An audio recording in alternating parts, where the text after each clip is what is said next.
Hello again. How's it going? Not too bad. Yeah, it's only like 3 o'clock in LA, right? Yeah. Yeah. Yeah, you see the I sun is mean, still out. And yeah. yeah. The sun is out here as well, and it's actually pretty warm, but we don't have an ocean, we don't have any palm trees, and time doesn't matter anymore. So True. we have Look, that going for us.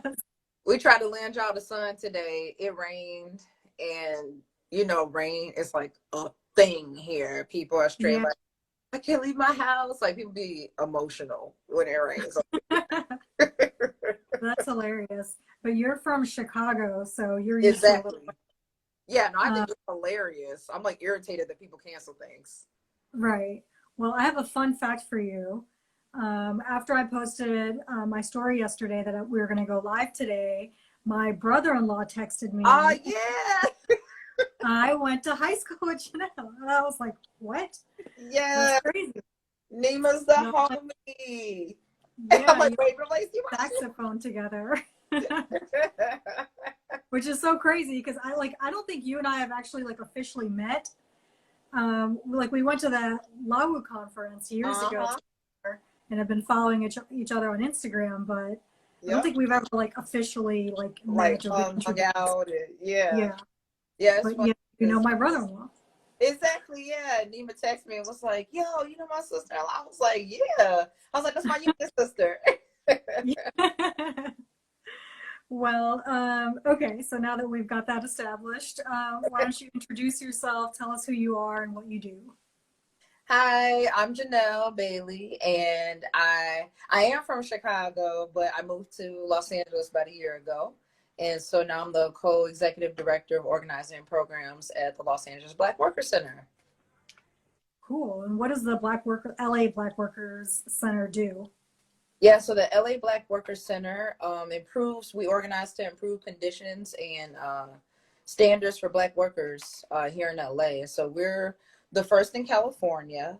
We're part of a national network of Black worker centers that all, employ various strategies, but all together for the most part, we organize. Our center specifically, we organize, advocate, and educate.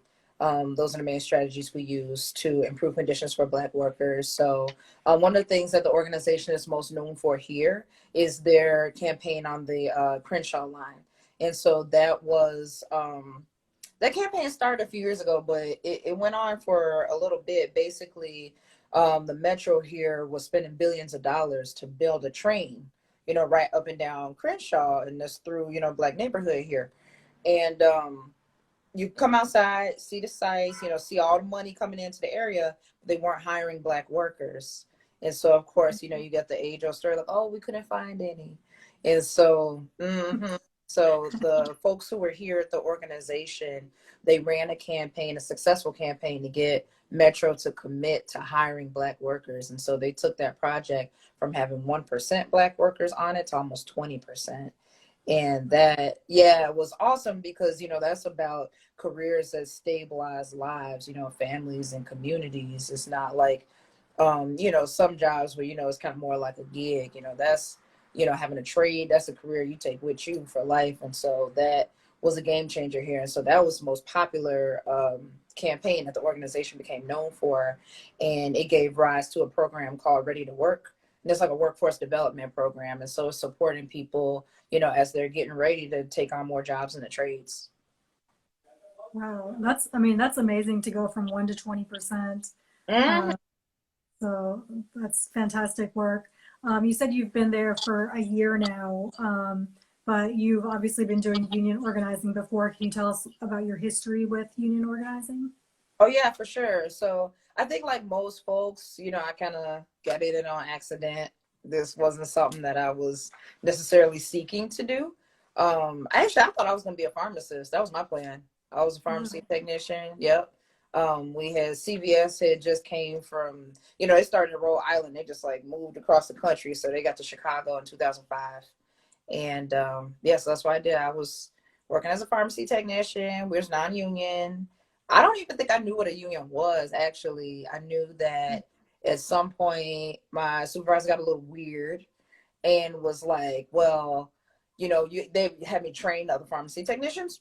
And then he was like, well, you could train them, but you can't switch shifts with them. You can't go over that store and you can't talk to them. And I'm like, I'm too nervous. You can't tell me not to talk to nobody. So I went and talked to the girls who, worked at the pharmacy by my house. And we were all part-time, but I was part-time, like 38 and a half hours, not realizing that there was a reason for that. I didn't realize that, if I worked another hour and a half, they would have to give me benefits. I didn't know because I was young enough to still be on my mom's insurance. So it wasn't really a big deal to me. And I wasn't paying rent on my own because I was still in the house. So, it was just things that, I wasn't really, like paying attention to. But I heard that they were part-time and had benefits. I didn't know that was possible. And they would take breaks. I would always eat my lunch in a pharmacy. I would eat my lunch standing up and if somebody came to the register, I go help them out. I love my job and I didn't think nothing of it. I didn't realize that, legally we were supposed to have breaks. And, for me, it was like a point of pride, like, I love working my job. Like, why would I, not do this? But, not realizing that someone had fought for that. And it was a point of pride to take your break. I didn't have that mindset. And, but anyway, so I found out that things were different down the road. And I was kind of like, oh, well, why is it like that? And it's like, oh, they have a union. I'm like, oh, do we have a union? How come we ain't got no union? So yeah, that opened up a host of problems. And actually, come to think of it, I had also, a little later, I worked as an RA. And I didn't understand that unions were controversial. And so I asked my supervisor if we could have a union. I just asked her straight up.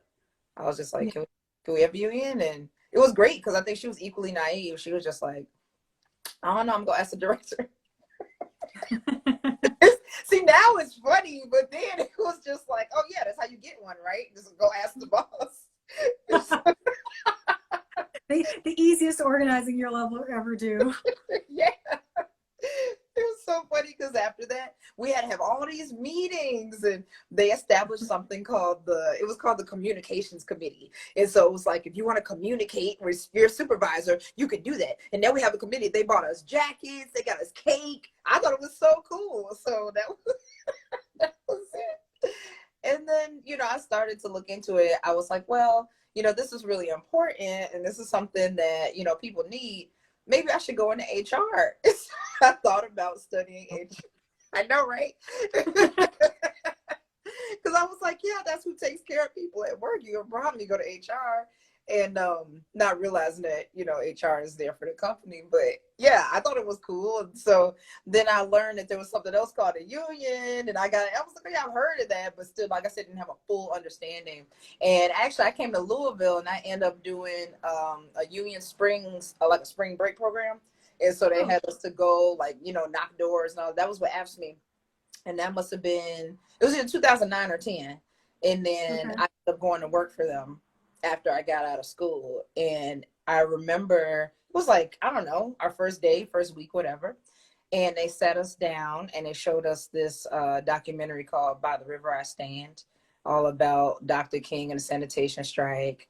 And so it's like your typical documentary where it's like black and white and like super dramatic, And so then they turn it off and they're just looking at us and they're like, how do you feel? I know. So it's such a big deal. And, of course, I'm the only black person. And so, they go around and all these white kids are just like, oh my God, it's so great. And I'm so inspired. And I'm so happy to be at Dr. King's union. And I was like, I'm pissed. Like, how come I went to Chicago Public School? We got all this great education. Me and Nima, we went to Whitney Young. We went to one of the best high schools in the city. And they never told us nothing about Dr. King getting shot at a labor rally. I'm like, this a ripoff. I shouldn't have had to come to Kentucky on some special trip with the Public Employees Union to learn that. This should be common knowledge. So I was just like so taken aback, but I guess, they were with the whole, they're like, oh, she got righteous anger, so they hired me. So Righteous anger was like the checklist. Right, yeah. It was like, she'll do. So I ended up working with them, and I mean, nobody's path is linear. Of course, these are all different, you know, experiences I had that kind of pointed me in that direction. I was also a part of a group called Gender Just in Chicago, and that's where I got a lot of my like explicit political education. I definitely, you know, I think like everybody has worldviews, you know, and they just maybe spend a different amount of time articulating them in whatever way, you know. So I feel like I got more of my explicit, you know, political ed with the group Gender Just. And so our whole thing was to, well, we had a couple campaigns. It was a Safe Schools campaign, and then there was another one that was about HIV prevention. And so the whole thing was to spread out HIV prevention resources around the city in an equitable way instead of all up in the white neighborhood like they had them. And so, you know, to get that stuff spread out, I had got a false positive on an HIV test, and it took a while to get that cleared up. And, you know, for me, that was like, you know what I mean? It was a moment, right? Because it's like I'm personally experiencing, you know, this issue because I don't have access to proper access to healthcare in my neighborhood. I got to travel across town at whatever hour to find it. And at the same time, you know, I'm looking at like me and my friends like to give blood. And so when we were in high school, we would donate blood all the time. But then as we started to all realize how gay we were, we couldn't give blood no more. You know, so it's kind of like, okay, and like I'm a healthcare worker. I work in the pharmacy because, you know, I really want, you know, to give people their drugs. In my mind, I'm like, yeah, we're taking care of folks. And, you know, I'm spending more time arguing with insurance and, you know, doing customer service with folks who just, I want a gift card, and, you know, people who can't pay for their drugs. So I'm filling it for them. When I get to the register, they leave it there. You know, seeing enough of that, you know, just made me realize a lot of this stuff is political. And I was worried about, like, I don't know anything about politics. So how could I get into that? And then I realized I know enough about politics by virtue of living. So yeah, that's how that works. So yeah, after working for AFSCME, I kind of stuck with it, and so I ended up working for the Grocers Union, food commercial workers. That eventually settled at SEIU, the Service Employees International Union, and I came in working with healthcare, so like hospital, nursing home folks in Chicago and Indiana, and then I found my way over to Local One, and so that's the Flat Janitors Union, and so it also has like people do security and like the lunch ladies in them, and so I'm actually was like third generation to come through that union because my grandmother, she was a lunch lady, and then my father was a doorman, so kind of like security stuff. So then I end up coming right back, you know, that same organization. So yeah, so like I said, a lot of windy path, but yeah, that's how I end up there. And, you know, one thing that was consistent along the way was, you know, just how do we get the conditions so that Black folks can live better? How do we get the conditions so Black folks can live, you know? And, you know, so just kind of going through that and seeing all that the union is and all that the union has done for my family and all that the union does for so many families, you know, I think any critique I would offer of their, like, you know, the proper labor movement, the official, you know, union movement, you know, is from a place of love and also just from a place of like, we need to do better, you know, by Black folks. And so that kind of pointed me towards the Black Worker Center. And I had no idea, you know, to be honest, that I would end up in California. I had no idea that, you know, I could like, you know, direct a worker center, but it makes so much sense. Right. Yeah, I mean, it's the perfect transition from everything that you've done thus far, Mm-hmm. minus the California part. That's still, I'm sure your family's like, you're so far away. Yeah, it is tripped out, especially right now being so far from everybody. My sweetheart's in Mm. Chicago, so that's hard too. Yeah, yeah. And I mean, are you working from home as well? Yeah, for now. Uh, We got a yeah, couple things coming up that'll, you know, get, you know, some of us out and about. But yeah, the separation has been difficult with work too. sure. Yeah, so like what would be your typical day pre-quarantine, and then how are you kind of adapting to doing it in isolation? Um, it's a little bit difficult to answer because we, you know, what I mean, like, you know, how every day is different. Um, Yeah. but yeah, I would be in and out of the office, and I'd be moving around quite a bit, and so I'll spend my time, in a lot of meeting with, partner organizations, sometimes like joining the staff in meetings with our members, meeting with, like foundations and funders and stuff. So, I'm kind of like busybody, always moving Right. around. And, our organizing team, they're in community. So they're, out door knocking, meeting folks at events. They at the grocery store. They at, it's LA. Everybody's always outside. So, Hmm. always, out congregating and stuff. And so, yeah, now that we're like, in this moment where our office is closed and, folks are remote, it's hard because, a lot of people are, hey, Devin. A lot of people are, they good to get on Zoom, they good to hop on a call right quick, but, shit's real right now. People phones are off, so it's like, how do we, connect with people? So one of the things we're doing, we developed a phone tree. And so we've got folks, basically like checking on each other, how do we keep our members connected? How do they, you stay down the street from so-and-so, they can't pick up the phone. Can you go by the house and check on them? I think that's one of the best things that, folks have been able to do for each other in this moment. But yeah, we're having the conversation, so we might reopen the office because I believe that our business is essential. And so if we can, do it safely, then we would have a space for folks to come through, probably complete the census, apply for unemployment. Because the Black Worker Center cannot, cease to exist for folks whose phone is off just because we all got to be isolated. You know what I mean? Right. Yeah. I mean, a lot of our members are still going to work every day. So. Right. That was going to be my next question. I mean, I assume that you have people who work at grocery stores who are working security jobs, things like that, where they're considered an essential employee and have to show up or risk losing their job. Yeah. Yeah. Yeah. And our membership, because we're not sector specific, so it's just anyone who identifies as Black worker, across Los Angeles. And yeah, we have some folks who they're undisturbed because they they do what they do, could work remote, is not a big deal. We have some folks who like work for utility, they're making overtime because they all gotta be at work. We got some folks who are now out of work, like folks who work construction or like work in a baseball field, been sent home, been laid off, either no hours are laid off, but same difference.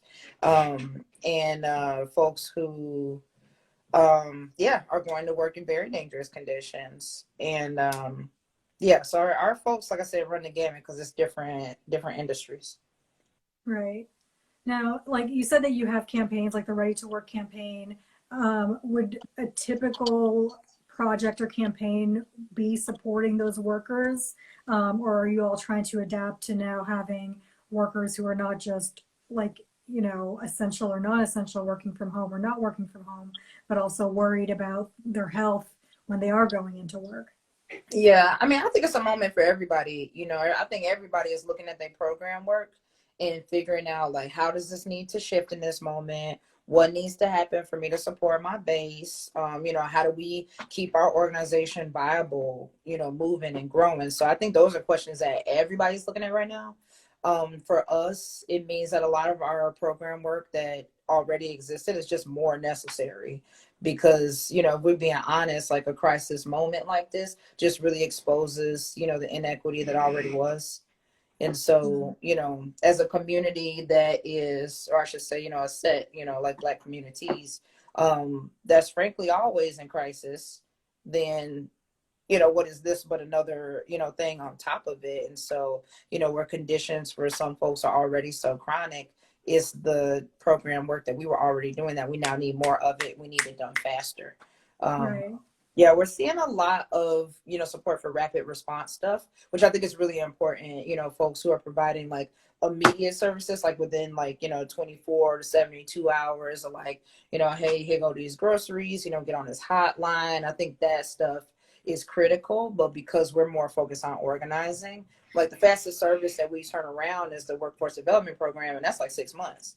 So, we're looking at, okay, well, does it make sense for us to try to do that, or do we need to partner with somebody? So I think that's one thing that we're seeing, like in the organizing kind of ecosystem, is there's some folks who are like, trying to find a balance between like, do I contort to become, this organization that I wasn't, and maybe that's good, or, maybe it doesn't work, or, can we kind of get the whole battlefield covered?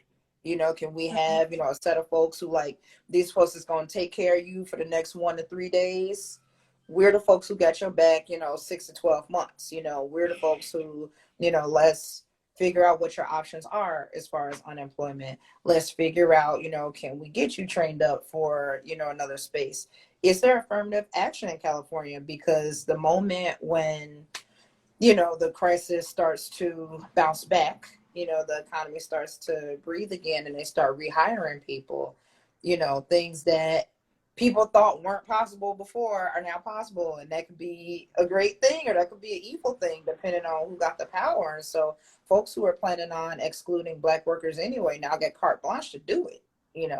They could easily just be like, oh, we didn't call them back. It's time to rehire. I'll hire these people over here. So the right to recall is going to be really important.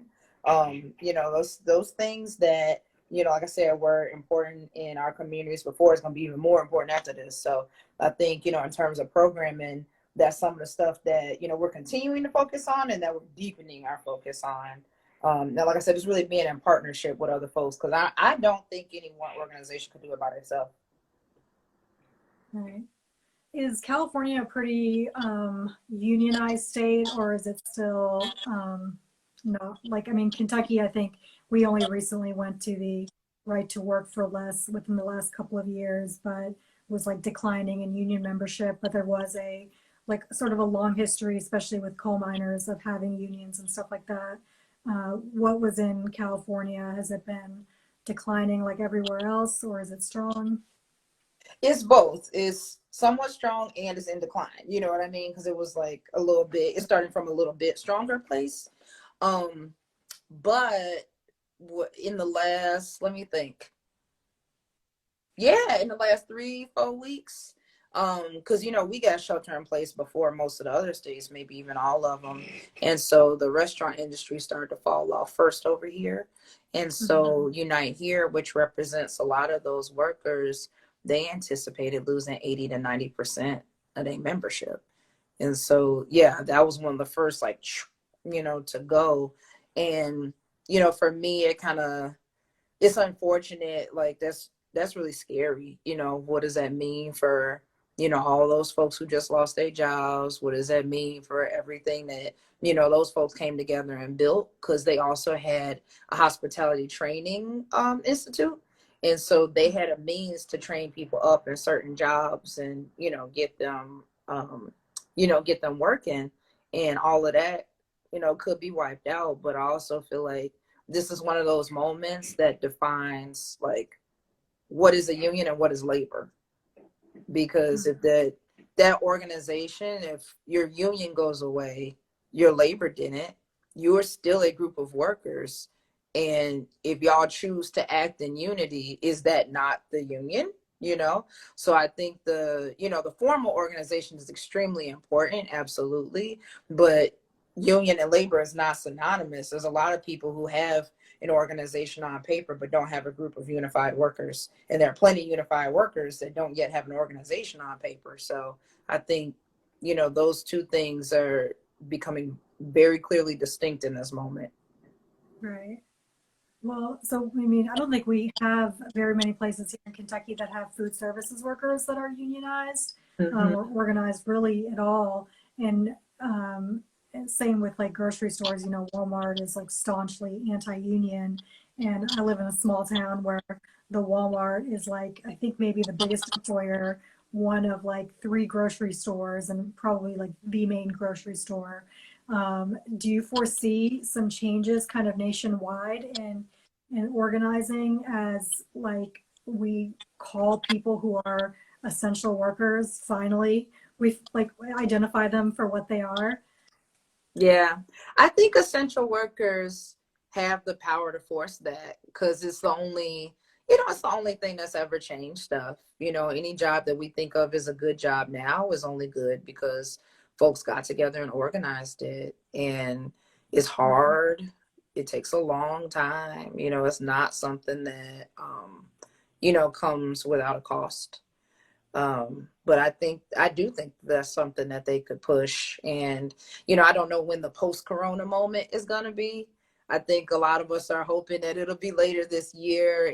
I think it could well be like 5, 10 years from now. I don't know. Because like a lot of people been saying, like, we can't go back to normal. Normal was how we got here. So Yeah, that's true. yeah, I do hope that people can get together and, build the power for nationwide changes. I was thinking about the New Deal and how, that was labor. It wasn't Hmm. unions, it was labor, they got together. It was working people who were just like, I'm not doing that, It's just like, that was how shit changed. And so, the government had to like reckon with that and be like, all right, the way that they chose to deal with it was to, form the National Labor Relations Board, and this is how we're going to do all our union stuff here. And, they did it in typical white guy fashion. They were just like, all right, let's cut out these immigrants. Let's cut out these women. Who is that working in a farm? Cut them out too. You know what I mean? So it's like you had all of that going on. And I could just imagine like what, especially at a moment where we could be having an inauguration soon. What could that mean for us? Could that be an opportunity for, folks to kind of go back and, try to bargain for the common good? What would that be like, if they, had like a national conversation, was able to actually talk about, things like healthcare and housing and food, what if those weren't tied to your ability to work? What if I had those things without having a job? Um, it seems, a little bit pie in the sky, but there are people, like who know how to work the legal system, y'all know how to write it down, you got folks who will like dream of it, we may not know how to write it down, but we have friends who do, and folks who, are rightly pissed off, and people who are afraid and, running out of options, who are willing to take bold actions that other people won't take, so I think, between those networks of folks, it could well be possible. Yeah, yeah. I mean, I really think that this moment could be pivotal in organizing, because if we've got grocery workers, food service workers who say enough is enough, warehouse workers that say until we're recognized, until we get what we are entitled to, we're not working, the country shuts down even more. And in a way that, like, for a lot of us, we're still pretty comfortable, right? Like, I'm working from home. If I need food, I do curbside pickup. Like, I'm fine. And I know that's not the way it is for most people, but for a lot of people, we're still fine. But Yeah. I think we can really change that by, grocery workers, warehouse workers, people who are delivering the things that we are ordering online. If they say enough is enough, if you want these things, then you need to be willing to pay for them, which there is money for it. That's a fact. There's money for it. Um, do you think the government will shut that type of, if that happens, do you think the government will shut it down? Maybe that's a little dark, but that's what I imagine happening. Oh, absolutely. Yeah. They're going to shut it down with a quickness, Well, here's the thing. I shouldn't say they're going to shut it down. They're going to attempt to. Because the thing is, right, like, can they shut down the shutdown? If we shut it down, like, then what? You know what I mean? So it's like, if they say, okay, this is the day y'all got to go to work, and everybody say, all right, we ain't going, I say everybody. There's always going to be some scabs, what I mean? There's always going to be people who are going to go, and it's like, I will, like, make fun of them and kind of be like, oh, you're going down. But the truth is, like, people gotta make hard decisions. Everybody at any point in time is not all gonna be on the same page. So it's like, to an extent, I don't want to fault them, but I also acknowledge that, like, they're acting out of fear and not power, and it's like, they gotta go within and do some work, but maybe that's none of my business. So, just, accounting for them in reality, that's a thing. But also, I think that there are people who are willing to, make a lot of sacrifice and do that. And so if there was, say a general strike or something, I absolutely think that the government would partner with corporations to scare people out of it. I absolutely think so. Absolutely. Yeah, I think that they would start, trying to buy people off, what they say, tears, fear, smears, and bribes, That's always what it is. Oh, we're a happy family. My door is open, We're all American. Get out of here. Tears, fear. If you go on strike, you're gonna get fired. Oh, it's a rumor I heard. I heard they taking people to jail. Fears, the smears. Well, the people who are leading the strike are communists, and communists are bad people, So it's like, don't go with them, right? And the bribes, I'll give you an extra $1 if you come in during the strike. I'll give you an extra $2. I'll give you $300 for groceries. I'll give you a gift card. So it's like, you know what I mean? We could write the book. We already know how they're gonna try to shut it down. So yeah, I totally think they'll do that. But I also think that people are not stupid. Like I said, people might make decisions based out of fear, but they're not stupid by any means. I definitely think that, if folks decide that they want to do that, they know what they're getting into. You know what I mean? They surely do. People know what they're getting into, and people know what they stand to gain because, going on strike and taking bold actions like that, they don't guarantee that things are going to change immediately. But what you can guarantee is that if you don't do anything, things will stay the same or get worse. So, looking at those two options, like, yeah, people gonna make some choices.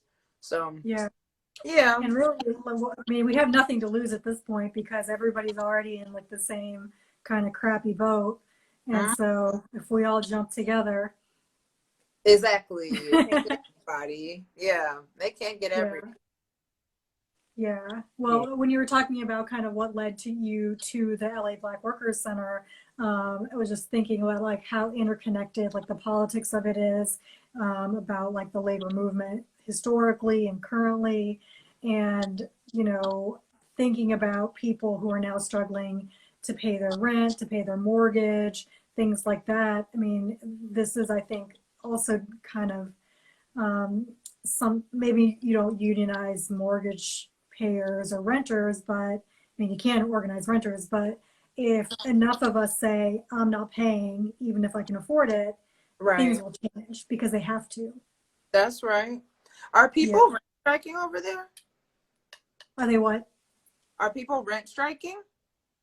There is a movement, primarily organized by our Black Lives Matter, like our local Black Lives Matter. But I have not yet heard of it really gaining traction for anyone besides the people who for sure can't pay.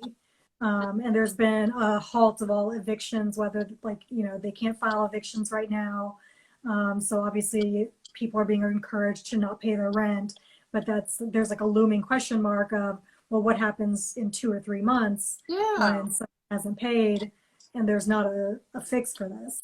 So to me, the most important, I think the more people who don't pay, whether you can afford it or not, then the government will step in and pay. That's and right. People will get evicted. And I mean, it really is like a type of organizing because we're all banding together for the good of everybody. Mm-hmm. And it's really only fear that's stopping people, I think, from not paying when they can afford it. That's exactly it. Yep. Right. Totally, you're right. I know you're right. So hopefully that like all of these things that are happening will set in motion people's like reacquaintance with the labor movement and organizing, because we've done it in this country before. I mean, unions used to be very strong for a reason. Right. And it was about 100 years ago, I guess a little bit longer than 100 years ago. And so if we kind of have that cyclical thing, maybe this is the thing that brings it to like the next level of protections for workers. Yeah, it's time. It's like a double jubilee, It's time. Yeah. I think we're exactly for sure. Yeah. So have you been keeping up with like the Amazon and Instacart strikes at all? I mean, I Yeah, know they're not nationwide, they're in specific places, but can you tell us a little bit about that? yeah. So look, I'm like, they're not nationwide yet. Dun dun dun. Yet, exactly. Hey, Sanella. Oh, Um, so actually looking at the Instacart and the Amazon things, it brings up a couple of things for me. So like you were saying, like one, the interconnectedness. And so I'm looking online, just scrolling entirely too much. Like, don't need to be looking at all of that news, but nonetheless, like, and then it's funny because I'm looking at the news, right? And I'm like, okay, I'm not going to look at the news anymore. I'm going to go on Instagram. But obviously, all my friends are woke as all get out, so they posted news. So I'm just like, oh yeah. no, trying to like sort through it. And so, I've been seeing a lot of like people scared to go to Chinatown, people just treating Asian people horrible, horrible. Mhm. And, just seeing like, terrible pictures of people getting beat up, just like all kind of stuff. And it's wild because, don't ever read the comments. What I do, read the comments, and it's just like in the comments, just people I don't need to rehash it, people just talking horrible shit.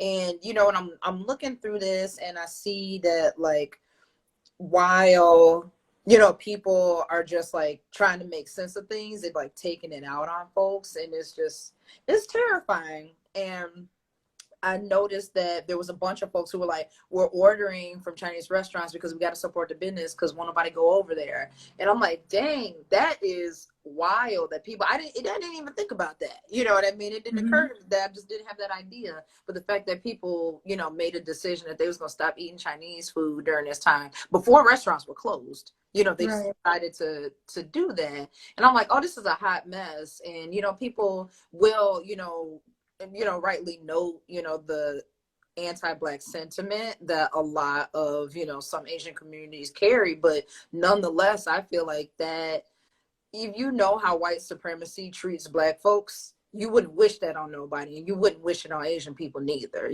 So when you see that, Mhm. I feel like, especially for black folks, that's a call to action. Like, we need to be rallying with them. Like, that's not okay. And when you see, oh, people won't go to this restaurant, I'm not going over there. Well, who did you think was gonna deliver it? Your Instacart driver's black, so your black ass won't be working neither. So it's like, duh, everybody has to stick together.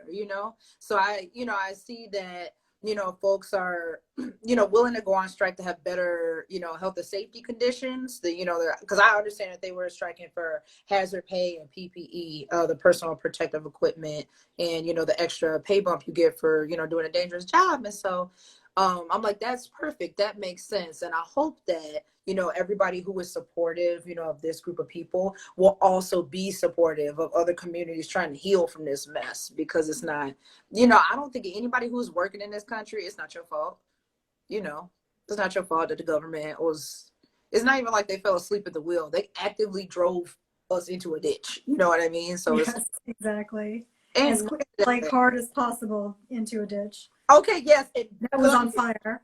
Yeah, exactly, exactly. Drop the cigarette, put a brick on the accelerator. Like, what is going on here? So, it's not anybody's fault. And so I hate to see people, kind of turn on each other in that way. And, I do hope that people will, understand that, like, my fight is your fight, is our fight, like that, that whole thing. So I think the strikes really point to that. And, the other thing is, kind of like I was saying earlier about how conditions were previously horrible, in black communities, as far as like joblessness and, lack of access to health care, and, just lack of access to safe jobs, good jobs. And so this has only made things worse. And so, of course, people are looking around like, oh, who's hiring?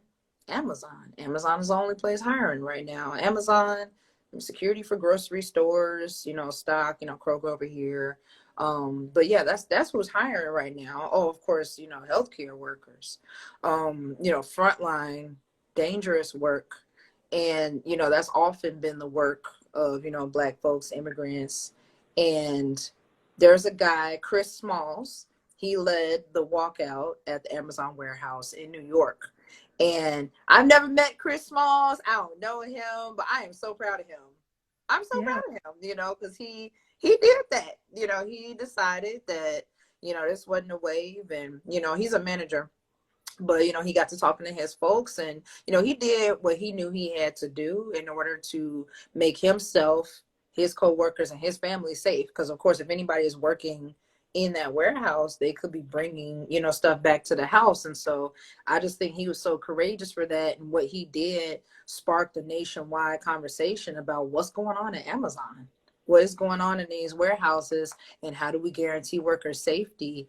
And Chris is a young Black man, and, you know, I think that he's continuing in a tradition of, you know, nonviolent, civilly disobedient resistance. That's, you know, what is in our history in this country, and that's what he chose to do. And, you know, I respect him for that.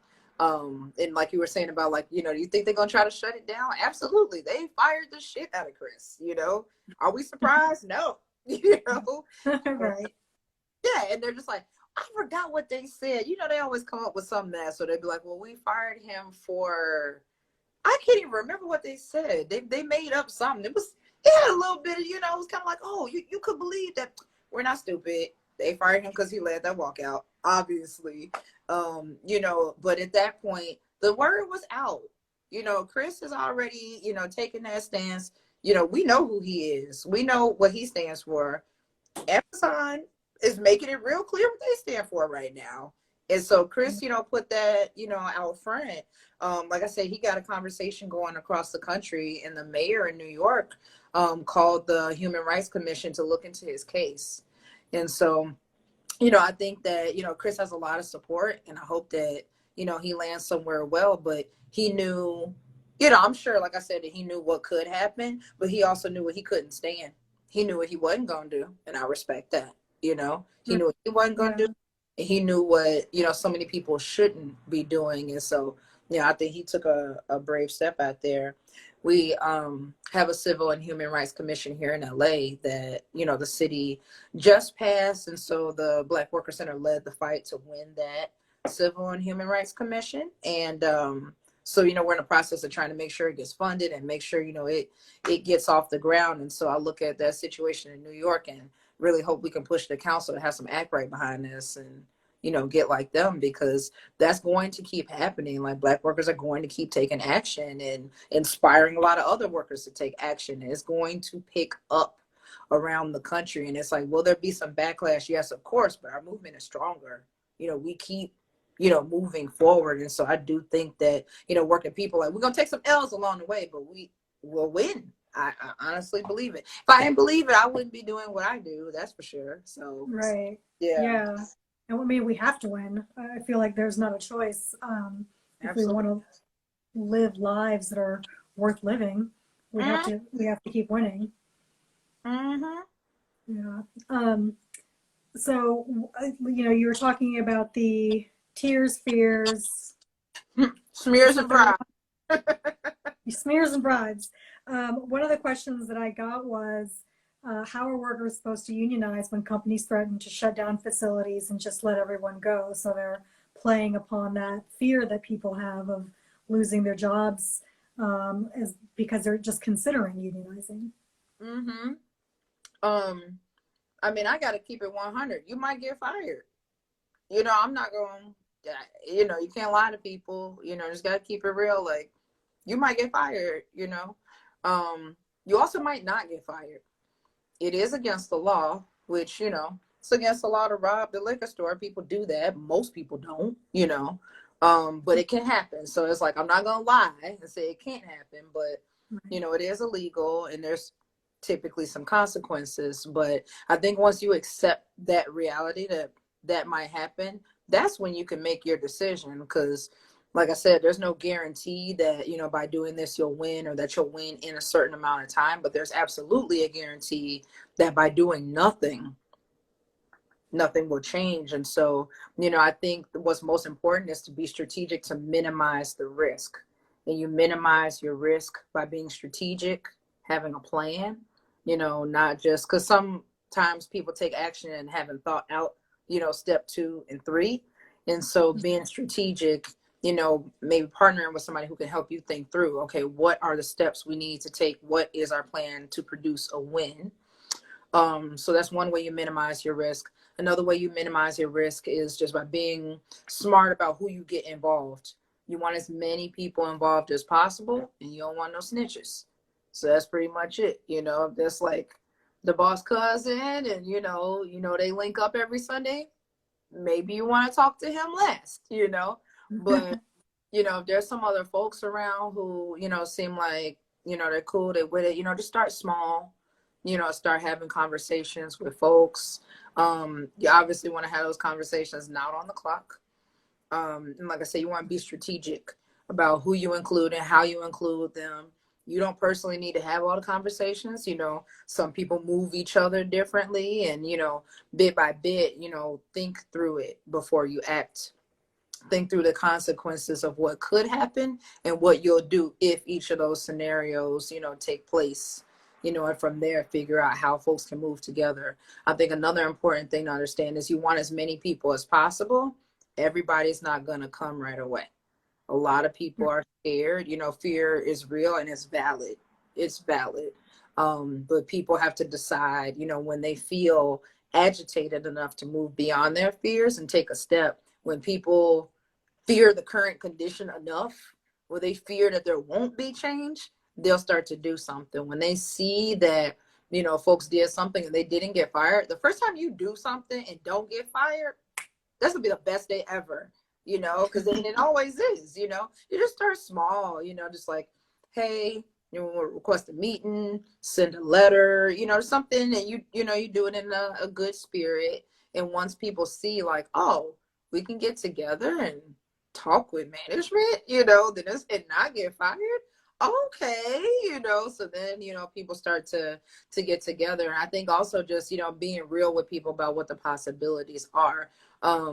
You generally don't just start out by going on strike. That's not like day one, because, Right. you could be striking for something. And so you would say like, okay, what we need masks and gloves at work. You don't just walk off the job tomorrow. You got to ask for it, so you get your folks together and see about that. So like I said, minimizing the risk, being real about what the risk is, and just being strategic and involving a lot of people is probably the best steps that, that folks could take. Right. Yeah. Yeah. And I mean, here in Kentucky, they've expanded unemployment to include like independent contractors, anyone who's lost their job Oh, as a good. result of like COVID-19 and things like that. So to me, if you complain about, lack of PPE, lack of social distancing in the workplace, and you get fired, usually you wouldn't be able to apply for unemployment benefits. I think you can, and I mean it's a difficult system to get through, but you should be approved. So there's less risk now. It seems like more than ever, because so many people have lost their jobs that they're trying to protect everybody. Yeah. Um, yeah, so now I think is really like the time to take the leap. Um, Mm-hmm. There's yeah. some scenarios where, depending on how much people make it work, they low key might kind of come out better, because Mhm. like financially, because it's a chart. It's like how much they get unemployment. If they can get that supplemental 600, sometimes Mhm. comes out a little higher than the actual wages. Obviously, I ain't hoping for nobody to be in that scenario, but just want to put that out there if it comes up for some folks. Right. Yeah, I hadn't thought about that, but yeah, with the extra 600, and we have a lot of very low wage workers. I mean, our minimum wage is 7.25 here. Um, so, an extra $600 is a big deal for a lot of people. Yeah. Yep. Yeah. Um, let's see. So I'm just looking through my notes here. Are there any resources that you can refer people to, especially online, if they want to think about unionizing, organizing, and to be able to like minimize the risk for them to be like, I guess maybe not Kentucky specific, but just generally so that they can learn more. Yeah, for sure. Um, for the job, there's oh, why am I blanking on the name of it? It's the Troublemakers Toolkit, and it's put out by Labor Notes. And so they have a lot of free tools online for organizing. You may be able to connect with a person there, but even if you can't connect with a person, they have a lot of really good tools. So it's by Labor Notes, and they have Troublemaker Toolkit. Another important resource is norent.org. And so that's LA based. And so that's from organization called Sage, and they do, a lot on tenants' rights. And so they have their like a sample letter for, if you can't pay rent, they talk you through like just the conversation you need to have with your landlord. Although it's Los Angeles specific, I'm sure that a lot of the stuff is transferable. And, they should be able to refer you, like they might know partners, in other states too. But they have like a good, just kind of like layout, like good guidelines that even if they're not like, specific to local laws, just like in general is good practice. So around like tenant organizing, that's a good resource too. And then, so, I was joking about this earlier. I was like, oh, people should call the labor fed. But honestly, the labor fed is a cluster of unions, and unions, just like, churches, are all different, they have different characters and different, so I don't know what they're doing up at the Fed in Kentucky. I don't know either, but I'm gonna look them up and see if they have an active website. Yeah, and you know what? I can't even. That's so real. And I can't even fault them because, like I said, internally, you think about what are they dealing with? They got a bunch of member organizations that are losing a bunch of their members. So that's, its own little shit show. And then, even before the crisis, some of them like can be kind of insular. And so, someone from the outside saying, hey, I want to organize, like could be met with different levels, of warmth. And so, hopefully there will be a union that's interested, in organizing, but sometimes it can be hard to like get up on their priority list. And so, if that is the case, then I think, kind of going back to labor notes, and also worker centers. Worker centers tend to work with, workers who are not part of unions, but, can stick together in certain.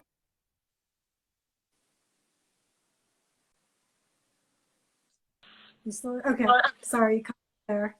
I got my low battery warning, so the camera like freaked out. But yeah, we're good. Yeah, I still at 20%. I'll get up and put on the charger when it gets to 10. Sometimes I live dangerously.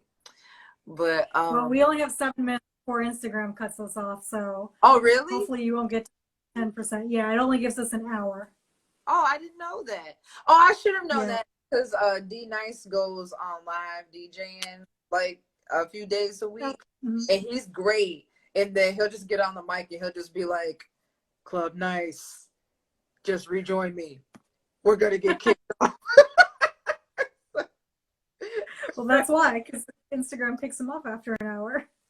Okay. It's good to know. Yeah. But yeah, I was saying if there's any worker centers around, just in case, unions let you down. And I'll say check out Labor Notes too, because they have really good resources. Because I think, this is one of them situations where everything's gone so haywire and there's more need for organizing than there is like, officially anointed people who can come around and like do the organizing. That is just like, you got it, it should be straight up, so I think there's some best practices, but in truth, everyone's doing it and learning, as we're going along. I feel like I have learned so much from mistakes that I've made along the way, and I've learned from the mistakes that people near me have made. And so I just think that everybody just kind of, got to get together and do their thing. I also think that sometimes the, anointed organizer will like make recommendations that it may not necessarily make sense, just because like they're not in the workplace. And so I think that, if you organize in your workplace, you and your coworkers are the ones that know what's best, for that scenario. And so, you can have somebody kind of like weigh in and maybe make some recommendations, but at the end of the day, like, y'all got to run that. Y'all got to be in control. It can be hard sometimes when you work for like a Walmart or like a big fast food chain, because it's so much above you, you know, like because it's connected to like a big superstructure.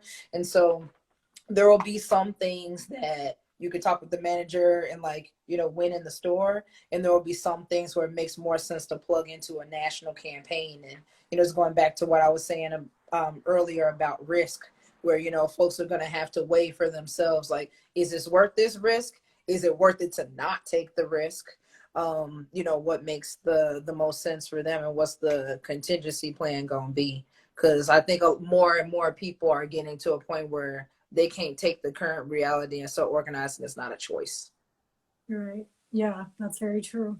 Mm-hmm. Well, since we're almost out of time, and you've given us a lot of resources that people can get to if they want to organize themselves, how can people support the LA Black Workers Center?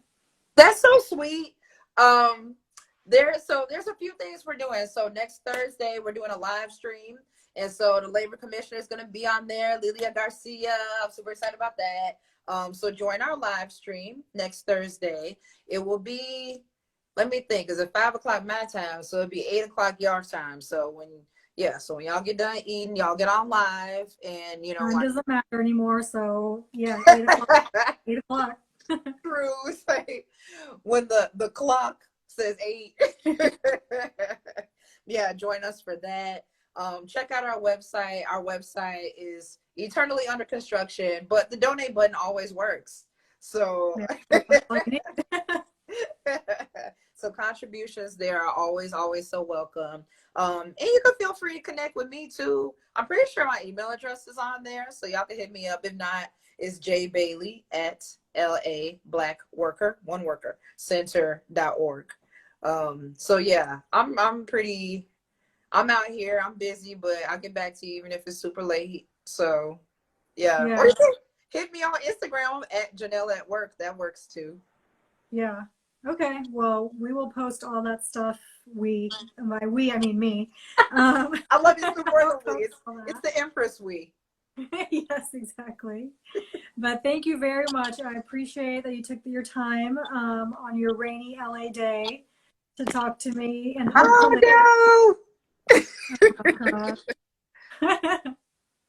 it looks nice though. It is. It's beautiful. It's beautiful. Yeah. Thank you so much for inviting me. This was really cool. Yeah, and hopefully, maybe we can get back together in a couple of weeks, and we'll have some really good success stories to talk about. Yeah, I love it. I love it. Yeah. I love it. Okay. Well, take care, and I will talk to you soon. All right, you too. Thanks. Bye. Bye-bye.